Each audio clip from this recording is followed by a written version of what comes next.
I'm jealous of the people who are not afraid to die. It's just that I recall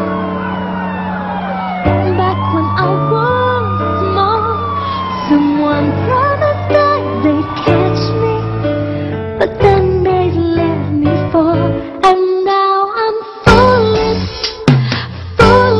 fast again.